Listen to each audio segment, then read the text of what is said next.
Olá, estamos de volta com o programa No Alto do Salto, hoje com a doutora Gilmara. Ela é da 2ª DP de Taboão da Serra e tem um problema que nos afeta muito, que afeta os nossos lares, que é a pedofilia. E hoje a doutora vai explicar como que nós devemos fazer para prevenir que os pedófilos acessem a nossa casa, que eles entrem dentro da nossa casa e que eles tenham contato com as nossas crianças. Doutora, explica um pouquinho de você, né? Quanto tempo você está formada, de onde você veio, e depois a gente fala da operação. Ok. Eu me formei em 2008, né? Fiz Direito e ingressei na polícia em 2012, então sou delegada há 6 anos. Atualmente eu trabalho aqui em Taboão da Serra. Só que quando eu vim aqui para a região de Taboão, eu vim justamente com esse foco, que era o combate aos crimes relacionados à pornografia infantil, que a gente comumente chama de pedofilia. Então eu fiquei lotada um tempo em Itapecerica da Serra, trabalhei em São Lourenço da Serra e agora estou aqui em Taboão da Serra. É importante ressaltar, primeiramente, que assim, a pedofilia em si não é um crime. Então, a pessoa se autodefinir pedófilo, não necessariamente ela pode ter tido cometido um crime ou não. Se ela gosta de adolescentes e criança e insere na esfera penal, ela vai ser responsabilizada por aquilo. Então, como a gente faz para prevenir que assim um pedófilo entre nas nossas casas? É fácil? Não, não é fácil. Eles não têm uma etiqueta na testa escrito: olá, sou pedófilo. Normalmente são pessoas comuns que estão no nosso meio, a gente não suspeita que eles tenham esse gosto por criança e adolescente. Eles acabam sendo inseridos na nossa residência. Alguns são solteiros, outros são casados, então não tem uma regra. O que eu sempre falo que é muito importante é observar as nossas crianças. A sua criança na sua casa está com o celular até tarde, até de madrugada, com acesso à internet? Isso é positivo para ela? Você está fiscalizando o conteúdo que ela navega na internet? Porque essas pessoas chamadas pedófilas, elas acessam essa internet e têm contato com essas crianças. Através desse contato que elas normalmente praticam esses crimes. E esse contato vem da onde? Pode vir por qualquer meio, na verdade. Vem por programas de relacionamento, vem por rede social. Muitas vezes esse adulto se passa por uma criança ou um adolescente. Ele ganha a confiança dessa vítima, da criança. O ingênuo convite no Face. Exatamente. Do Face passa para o WhatsApp, daí ele começa a pedir fotos para essa criança. Às vezes marca um encontro, promete viagens, promete presentes. Então, assim, se você não estiver diligenciando o seu filho ou alguma criança ao seu redor, pode ser que ele esteja sendo envolvido nesse meio. Ele não sabe, ele é a vítima, ele não tem como se prevenir. Ele vê um adulto, ele acha que é de confiança. Até que acontece aquele crime, acontece alguma coisa, um ato que ele não gostou, então essa criança vai mudar. Por isso é importante observar. Aquela criança, ela está estranha perto do adulto? Alguma coisa de errado tem. A criança não dá sinal indevidamente. Você tem que observar. Se ela chora perto daquele adulto, é porque também alguma coisa esse adulto fez que ela não gostou. Não necessariamente foi um ato sexual, pode ter sido uma palavra ou um gesto do qual ela não gostou. Por isso é muito importante observar. Adultos que querem ficar sozinhos com crianças, dá muito presente, doce, celular, tablet. É sempre bom também ficar com o pé atrás. E a maioria dessas pessoas que têm gosto por criança, que assim, vou falar especificamente da operação. O nosso foco foi o quê? Foi prender essas pessoas, que né, a gente chama de pedófilos, são pessoas que baixam conteúdos da internet com pornografia infantil, outras que produzem esse conteúdo, e salvar essas crianças. E essas pessoas, quando elas foram presas, eu inclusive fui numa casa que foi aqui no Embu, o meu alvo foi aqui em Embu das Artes, e quando eu cheguei na casa dele, ele olhou pra mim e falou: mas eu não toquei em nenhuma criança. Eu falei: mas você não precisa tocar. Você está assistindo a cena de sexo com uma criança está sendo estuprada. E essa pessoa tem prazer naquilo. Então ele acha na mente dele, criminosa e doente, que ele não cometeu um crime. Mas ele sabe que é errado porque ele tem vergonha, ele esconde isso da família. Então, assim, nós buscamos com essa operação justamente essas pessoas, que elas estavam escondidas dentro da sua residência, dentro do trabalho, algumas vezes dentro de escolas, buscar demonstrar que aquilo era um crime, que a Polícia Civil estava investigando aquilo e que eles seriam presos. E o mais importante disso tudo, além de prender ele, é salvar aquela criança. Porque concorda, Sueli, que uma criança está sendo violentada às vezes na sua casa, o criminoso está filmando e está divulgando essa imagem para um outro criminoso ter prazer em assistir aquilo? Ainda está reproduzindo ainda, né? Exatamente. Então, essa criança é uma vítima de estupro, de vulnerável ou outro crime. Na exposição também, né? Além da exposição. Só que uma criança que é vítima de um crime sexual, ela nunca mais vai ser a mesma. Ela, infelizmente, cresce com aquilo dentro dela, ela acha que a culpa é dela, ela fica isolada. Muitas vezes ela não tem mais relação com essas pessoas daquele sexo, porque não são só homens os pedófilos, há mulheres também. Só que a maioria são os homens. E essas crianças, se elas foram abusadas por um homem, a maioria delas não vai ter mais relação com o homem. Às vezes elas não namoram homens, ou elas nem se envolvem amorosamente com homens, elas ficam naquele mundo delas. Se afastam. Exatamente. É importante que as famílias tenham ciência disso, busquem um tratamento para essa criança, que ela possa crescer de uma vida sadia e não reproduzir aquele meio de violência com o qual ela conviveu. Porque tem muitas estatísticas no sentido de que a criança foi violentada, ela vai crescer, ela vai violentar. Então ela vai reproduzir aquele ciclo que ela aprendeu. Então essa operação que a gente fez aqui na seccional de Taboão abrangeu, na verdade, outras cidades. Nós realizamos ela dia 20 de fevereiro desse ano. O nome dela foi Harpócrates, que é o deus grego do silêncio e protetor da criança. Foi escolhido justamente pela simbologia, porque as crianças, elas são imbuídas de medo e elas são vítimas e elas não falam. Então, o deus do silêncio que protege essas crianças. A gente fez em 21 cidades, eram 49 mandados de busca e 38 pessoas foram presas no mesmo dia, que foi dia 20 de fevereiro de 2018. Qual que é o perfil do pedófilo? Então, é muito complicado. Muitas pessoas me perguntaram se tem um perfil. Não tem. Eu posso te dar um exemplo prático. Por quê? Foi preso pai de família, filho do pai de família, foi preso diretor de escola, diretor de buffet infantil, foi preso esse homem aqui do Embu, no caso, era uma pessoa isolada, sozinha, solteira, foi preso menino novo, jovem de 18 a 20 anos, homens de 40 a 60 anos. Então, assim, não tem muito um perfil. Ele pode ser tanto um sedutor, que é muito sociável, como pode ser uma pessoa introspectiva que fica na sua casa, dentro da sua residência e não tem contato com as pessoas. A maioria das pessoas acham que a internet é uma terra sem lei, né? Você acha que o pedófilo ele navega nessas águas? Ele acredita que ele está navegando numa terra sem lei, só que a gente comprovou que não é bem assim, tanto que eles foram presos. Eles achavam que eles nunca iam ser presos. Ele, mas eu baixo por aqui e por ali, como você me encontrou? Porque a internet deixa rastros. É fácil chegar nessas pessoas? É um trabalho simples? Não é simples, exige muita dedicação, é muito trabalho de inteligência, você tem que ter conhecimento de informática. A gente trabalha com IPs, com vários algoritmos, só que é possível chegar até lá. É que, claramente, nós infelizmente não temos pessoas para ficarem só dedicadas a isso. Quando você faz uma força-tarefa dessa, é uma força que te exige muito. Você não tem como estar fazendo isso com vários outros trabalhos.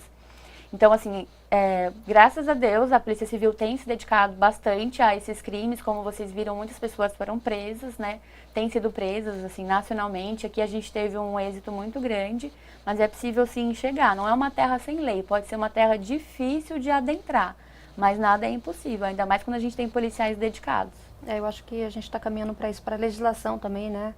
Temos novas qualificações, sim, novas tipificações. Vai ficar complicado para quem gosta de cometer esse tipo de crime. Você teve acesso a alguma dessas crianças? Dessas crianças vítimas, não. Não? Não. Houve uma criança que ela era muito parecida com uma das crianças vítimas, mas era só parecida. A gente até achou que pudesse ser a irmã do suspeito, que era bem similar, loirinha. Às vezes ele até tinha um desejo pela irmã, não posso afirmar, e por isso que ele procurava crianças tão parecidas, porque todas eram parecidas com a irmã dele, mas nenhuma. Bom, a menina não falou nada, se ela foi abusada ou não. Não, na hora que a gente confrontou mesmo, já deu pra ver que não era na casa. Que assim, quando nós fomos até essas pessoas, nós já tínhamos o material algum dos materiais. Que veja, alguns suspeitos tinham mais de 10 mil fotos no computador. Então, uma outra, eu sei qual ele tinha, que tipo de foto ele tinha. Como isso? Porque esses métodos de buscar esse criminoso na internet, a gente consegue identificar qual o material de pornografia que ele tem. Ou seja, eu consigo ver o material que ele tem. Alguns materiais que ele tem. Eu já sabia. Quando a gente chega numa casa, essa criança é muito parecida, mas você faz o cara crachá, digamos assim, que a gente chama, deu pra ver que não era. Mas Não é 10 mil fotos, então, quantos anos ele já estava armazenando? Esse é uma pessoa que até foi uma pessoa que foi presa da praia. 10 mil fotos é só esse ano que eu posso te falar que ele tinha, mas isso é que o programa me mostrou pelo qual eu estava buscando essas pessoas que baixavam pornografia infantil. Então, ele nem dormia. Não, o computador dele ficava ligado 24 horas. E ele tinha muitos CDs. E ele, além de armazenar, ele também divulgava, porque tem diferença. Tem 2 crimes, o crime que você armazena só e o crime que você divulga. O crime que você divulga, ele tem pena maior. Esse é um crime que não cabe fiança pelo delegado de polícia. Essa pessoa que foi um alvo, que assim, a princípio, ele foi localizado aqui no Tabuão, né? Porque quando a gente mexe com sistemas de informação, com internet, pode ser que tenha um entroncamento de antenas, digamos assim. Eu localizei o computador dessa pessoa aqui. Só que quando eu fui chegar ao endereço, na verdade, ele estava na praia. Então, essa pessoa foi uma pessoa que foi presa pela transmissão, porque além dele baixar, ele transmitia para as outras pessoas. Então ele continuou preso, ele foi preso depois preventivamente. E ele comercializava também ou não? Isso a gente não conseguiu configurar, porque assim, ó, tem uma diferença entre você transmitir, não necessariamente você me paga. Eu teria que ter acesso aos seus registros bancários ou alguma pessoa que falasse. E naquele momento, na verdade, ninguém quer se envolver, todo mundo discrimina, né? Não, você não sabia que ele fazia isso, mas esse preso especialmente, ele tinha muito material. Foi muito difícil ingressar na casa dele, ele não queria que os policiais entrassem. Então ele era uma pessoa que é possível que comercializasse ou não, só que a gente não tem como comprovar. Só que ele não tinha crianças ao redor, assim, na casa dele. Se ele filmava alguma, a gente também não conseguiu identificar, porque dessas 10 mil fotos, nem todas a gente tinha esse acesso e estavam catalogadas. Então são muitas crianças, entendeu? E a gente não pode expor essas fotos, porque isso é um outro crime, né, que a gente pode estar cometendo. Ou divulgar, a não sei que seja para o trabalho policial, eu não posso expor para saber quem é essa criança, eu vou estar expondo ainda mais. Então, muitas delas ficam no anonimato. A gente não descobre quem são essas vítimas. É um objetivo, porque você salva aquela criança. Só que às vezes não é possível. É muito difícil, né? É muito difícil. Eu atendo muitas crianças vítimas de abuso e eles mudam, né? Mudam para sempre. Para sempre. E a gente não consegue mais. É difícil você restabelecer, mesmo com acompanhamento psicológico. Eles não voltam a confiar mais nos adultos, eles não voltam mais a ter aquela liberdade que eles tinham antes, sentar, conversar, eles estão sempre arredios, né? Então a pedofilia ela é um mal a longo prazo. Né? A longo prazo, a é longo como eu prazo. até comentei. Algumas crianças, elas crescem adultos introspectivos, outras praticam a violência, elas vão reproduzir. Aquilo que fizeram com ela. Muitos desses crimes, eles são praticados dentro de casa, por parentes, pais, mães e família próxima. É quem a criança confia. A criança olha pra você, é meu porto seguro, é meu pai, é minha mãe, e é essa pessoa que vai praticar esse crime. Em que ela vai confiar? Ela vai crescer com aquela desconfiança. E no começo ela não sabe, ela acha que ela é a culpada. E o adulto vai falar, não conta pra ninguém, a criança não vai contar. Eles não contam mesmo. Não contam. Ela vai começar a demonstrar na escola, com os amiguinhos, notas baixas. Por isso que é importante observar sempre essas crianças. As vítimas de abuso que chegam pra mim, elas chegam pela mudança de comportamento. Não porque elas contam. Difícil, tem casos que elas contam. Ou pra irmã, ou pra uma tia. Mas a maioria dos casos que vem pra mim, vem pela mudança de comportamento.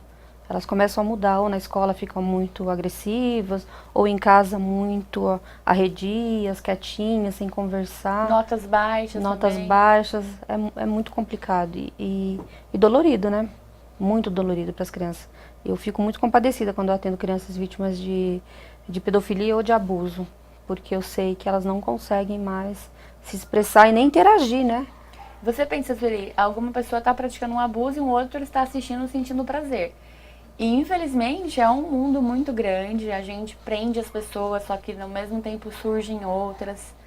E assim, acabar com todos, a gente vai conseguir? Não, é uma luta diária. É uma luta de orientar dentro de casa, isso é muito importante. É o que eu sempre falo, os pais têm que orientar, não é dar um celular ilimitado pro filho, ele não sabe. É isso que eu ia te falar. Às vezes, os pais dão o celular para a criança ficar quieta. Tá o celular aqui. Sim. Quer dizer, esse comodismo do pai pode sair muito caro lá na frente, É né? mais presente e menos presença, né? O que ele acha que tá suprindo, com certeza vai sair bem caro. Porque uma criança com uma internet na mão, o que é uma internet na mão? É um mundo livre. Ela tá ali no mundo. Você deixaria a sua criança na rua? Não. Não, mas você tá deixando ela no mundo, que é muito pior. Porque quem está atrás de um computador, exatamente, ele se sente impune. Ah, eu sou livre, posso fazer o que eu quiser. Então ele vai acessar a sua criança, ele vai dar aquele carinho que o pai muitas vezes não deu, aquela atenção, vai ser um adulto carinhoso. Então a criança vai ter aquela, pode ser que ela tenha um lance de afetividade, ela sinta naquele adulto que está do outro lado do computador uma confiança que ela não vê na casa dela. E nisso vai acontecer o quê? Esse adulto vai pedir, tira uma foto pra mim. A criança inocente vai, tira uma foto nua e manda. O que essa foto vai acontecer? Ela vai rodar o mundo, ela vai estar estimulando outras pessoas a cometerem crimes e vai ser o objeto material desse crime que a gente está falando, que é o armazenamento e a transmissão de material de pornografia infantil. Porque a pornografia não é necessariamente um homem tendo uma relação com uma criança ou uma mulher, criança, adolescente. É uma criança, um adolescente nessa situação de demonstrar o sexo, de estar com as partes íntimas desnudas, mostrando mesmo que é para aquele adulto ter o prazer. Que ele vê a foto e ele tem prazer sexual naquilo. Eu atendi um caso de um menino. Uma moça adicionou ele, depois com o tempo a gente descobriu que não era uma moça, por trás tinha um rapaz. Ele mandava nudes para essa moça e depois com o tempo ficou provado que era um rapaz. Esse rapaz começou a pedir dinheiro para ele, né, a extorquir dinheiro. E ele começou a dar. Então ele deu R$100 num dia, R$200 no dia. Os pais descobriram porque ele começou a pegar dinheiro do aluguel, R$500. Uhum. E aí a mãe deu uma prensa nele. O que está acontecendo? Foi quando ele foi encaminhado para a delegacia para fazer o boletim de ocorrência. As extorsões sumiram e eu não sei nem como é que ficou esse processo. Mas eu acho que assim, essa falta de atenção que os pais não dão hoje, né? Essa carência afetiva que os pais cometem, né, com os filhos, estão deixando eles muito soltos para o mundo, como você acabou de dizer. Mas o que a gente poderia fazer? Tem algum sistema que a gente possa colocar no computador ou no celular, que a gente possa acompanhar isso? Tem sempre um sistema. A gente pode dar um exemplo básico. TV a cabo, você consegue bloquear alguns canais. No computador também tem. O pai pode deixar alguns conteúdos que ele consiga ou não acessar no computador. Pelo celular é um pouco mais difícil. Eu acredito que cada celular deva ter. Só que assim, na minha concepção, eu sei que a gente está num mundo super moderno, todas as crianças têm celular, mas uma criança de 7, 8 anos não tem necessidade de ter um telefone celular. Para que ela tem um celular? É o pai que leva e busca. Se ela quiser falar com os amiguinhos, ela liga para eles. Então, assim, tem que tomar um cuidado. Pode deixar ele com o celular, mas veja o que ele está acessando, qual conteúdo ele está acessando. O celular está roubando a infância, né? Exatamente. E assim, a gente não pode também crucificar todos os pais. A gente sabe que eles têm que trabalhar, eles têm que trabalhar fora, trabalhar em casa, tem muitos afazeres. Só que a partir do momento que a gente tem um filho, é uma responsabilidade para sempre. É o que minha mãe sempre me falou, filho é para sempre. E então, a atenção assim, tem que ser redobrada, né? Exato, você vai ser responsável pela criação daquela pessoa para sempre. Você vai, ter um filho, o que eu vou fazer? Eu tenho condição? É que a gente sabe que infelizmente a nossa população é carente, falta muito conhecimento, falta muita estrutura. Mas esse bate-papo que a gente está tendo aqui, se a gente conversar, sentar um pouquinho na escola ou na delegacia, falar assim, então, mas a senhora está prestando atenção no seu filho, sabe o que ele está fazendo? É só esclarecer. A pessoa, às vezes, ela não vê que aquilo é um problema, vê que aquilo pode ser um problema muito maior. Toma cuidado, evita isso, evita aquilo. É a educação que a gente vai praticando dentro de nossas próprias casas. E é uma educação que nós deveríamos estender, né? Eu acho que nós devíamos falar mais de violência sexual nas escolas, né? Sim. É necessário. Eu tenho muitos casos que vêm para mim através dos professores. Eles têm um olhar muito atento, né, para a questão da violência. Na delegacia você recebe muitos casos de pedofilia ou de abuso sexual contra a criança? Então, na delegacia que a gente está, que é a delegacia territorial, nós não temos muito porque aqui, lá no Taboão, a delegacia especializada, que é a delegacia da mulher, então as pessoas vão para lá. Mas eu já recebi, como eles me reconhecem pela amplitude da operação, da operação Arpox, eu já atendi algumas pessoas que vieram me procurar por conta que receberam também solicitações de amizade, pessoas que acreditavam que eram pedófilas. Mas, assim, não são muitos casos, não. A maioria busca mesmo uma delegacia especializada. Eu quero só fazer um adendo que é muito importante seu comentário com relação às escolas. Eu trabalhei na Delegacia de Defesa da Mulher de Francisco Morato por quase 3 anos. E a maioria dos casos que eram relatados de estupro de vulneráveis, de crianças, era justamente na escola, quando passava aquele vídeo informativo. Isso não pode fazer. Aí a criança olhava e falava, tia, meu avô fez isso em mim, eu não sabia que não podia. Aquilo corta seu coração, né? Mas é necessário. Exato, mas é a partir do momento que a criança sabe o que pode e o que não pode fazer. Então você tem que tomar cuidado, você mãe, tomar cuidado e explicar para sua filha, filha, aqui sua mamãe pode fazer, só o papai pode, não pode pôr a mão aqui, porque a criança não sabe, a criança é um ser inocente. Um adulto se aproxima dela, ainda mais um familiar, ela vai confiar, não vai saber que é um crime. Às vezes ela se sente incomodada, às vezes não, porque ela não entende. Então esses vídeos escolares são muito importantes. E quando o abuso vem de uma pessoa próxima, eles confundem muito o carinho Sim. com a indignação do abuso, né? A própria criança às vezes não entende, ela fica, será que foi um carinho ou foi algo a mais? Então tem sempre o lado oposto também. Às vezes, hoje em dia tá todo mundo com tanto medo de sofrer um abuso, tá se falando bastante que é muito bom, só que algumas crianças e alguns pais, por exemplo, pais separados, se o pai, ele é pai, gente, ele tem que ter contato com o filho, ele pode ficar de cueca com o filho, é saudável. Um pai com o filho, o que não é saudável se ele exorbita disso, se ele tá fazendo alguma coisa a mais. Só que a mãe, às vezes, está com tanto medo de acontecer alguma coisa que qualquer ato ela já acha que é um crime ou é um estupro. E a criança, se você põe aquilo na cabeça dela, também pode ficar pré-traumatizada. Então, ela tem que saber o que é um carinho. Um abraço de um pai para um filho é um carinho. É importante que um pai abrace um filho. Depende da forma desse carinho. Por isso que o diálogo é importante, Exatamente, o diálogo e a orientação são muito importantes. Porque senão a gente cai nessa de tudo é estupro. Meu pai me abraçou, eu estou sendo estuprado? Não, calma. Vamos analisar o contexto. Mãe, conversa com seu filho. Filho, conversa com a mãe. O que aconteceu? Como foi? Um pai que abraça o filho por trás é um carinho, né? Meu pai me abraçava muito. Eu nunca me senti nada perturbada por aquilo. Era um amor, eu sentia. Mas hoje em dia tem muita criança que tem esse medo. Quando alguém abraça, um adulto abraça, ele já fica com medo. E tem medo de ser um estupro e aquilo pode criar um problema grave. Por isso que tem que conversar. Tem que falar. Vamos voltar lá no comecinho. Quando você começou com a operação, foi através de uma denúncia? Nós tivemos uma denúncia. Essa operação, na verdade, era uma coisa que eu posso até te falar. É um comentário assim, mas era um sonho que eu tinha. Pra mim, pra minha profissão, assim, era uma coisa que eu queria fazer. E na época, o seccional daqui sabia que eu tinha essa vontade e eles tinham recebido denúncias anônimas acerca de pessoas que eram pedófilas e estariam transmitindo essas denúncias. Então ele me chamou para vir para cá justamente para isso.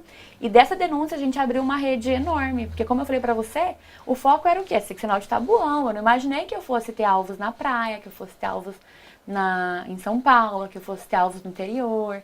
Então, assim, através de uma denúncia a gente chegou a tudo isso. Pelo monitoramento, né? Exatamente, pelo monitoramento. A gente tem ferramentas hoje que a gente consegue monitorar quem está baixando pornografia infantil. E muitas vezes, como eu te expliquei, o que você já baixou, eu já sei. Qual é a imagem que você tem? Qual o vídeo que você tem? Isso que eu quero te fazer uma pergunta. Como eu faço muita pesquisa de pedofilia na internet por conta do meu trabalho. Só que assim, eu tenho uma preocupação muito grande. Aí eu coloco assim, trabalhos científicos de pedofilia. Eu nunca deixo só pedofilia ou só abuso contra a criança. Eu sempre tô colocando na frase outras palavras-chave. Porque eu falei assim, de repente me monitoram, vou achar que eu tô Então, praticando. mas todo mundo tem esse medo, mas concorda que você vai ter baixado um? Se você baixou um, a gente vai saber que foi por engano. Você foi e deletou. E outra coisa, tem alguns pedófilos que eles mudam o nome do arquivo. Ele põe criancinha fofa ou cachorrinhas fofas. Você baixa e vem um arquivo de pornografia infantil. Então, assim, quem baixou 1, 2, 3, a gente sabe, pressupõe que foi por engano. Não são essas pessoas que a gente foca naquelas pessoas que têm muito arquivo, que baixam todo dia. Que fazem armazenamento. Que fazem transmissão. Você olha, ele tá baixando, a pessoa não para. Ele baixa 24 horas por dia. Começa a pessoa da praia. Que eu delimitei um tempo que foi do ano de 2018 e ele tinha mais que 10 mil arquivos. Dos catalogados, fora os CDs. Entendeu? Então tem muito mais. Gente, é surreal isso. Na verdade, é o mundo atrás do computador. É o mundo que a gente ainda está conhecendo, né? Me choca que tem público para isso. Tem muito público, são essas pessoas que elas têm prazer em assistir, outros produzem. Uma coisa que eu não comentei, que também é assim, peculiar, que dentro desses materiais, tem materiais que ensinam a ser pedófilo. como você faz para cativar essa criança? Dá um doce para ela, ensina que ela tem que ficar em silêncio, que ela não pode contar para ninguém. É mais ou menos um adestramento infantil. Então é uma coisa chocante de se ver, até pra gente que é policial. É chocante. Você vai falando e eu vou lembrando dos casos que eu atendo. Porque às vezes os familiares não acreditam na criança. E isso que mais me deixa chateada, me deixa triste. E às vezes na delegacia também é difícil pra gente fazer o boletim de ocorrência, né? Na verdade não é que é difícil, assim, ó.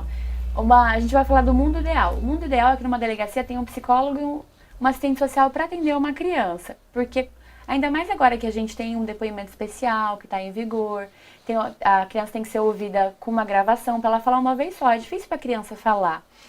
Então, assim, o boletim de ocorrência sempre é feito, mas não necessariamente o que a pessoa quer naquele momento é que o cara seja preso, o autor seja preso. Não. Só que a gente tem uma investigação. Exatamente, a gente está em flagrante, estamos numa situação de que acabou de acontecer ou está acontecendo. Então, assim, a sensação que a pessoa tem, da pessoa comum que vai trazer esse fato à autoridade policial, é de que nada aconteceu, mas não é verdade. O boletim de ocorrência vai ser feito, a criança vai ser ouvida, vai ser encaminhada, vai fazer um exame sexológico que tem que ser feito.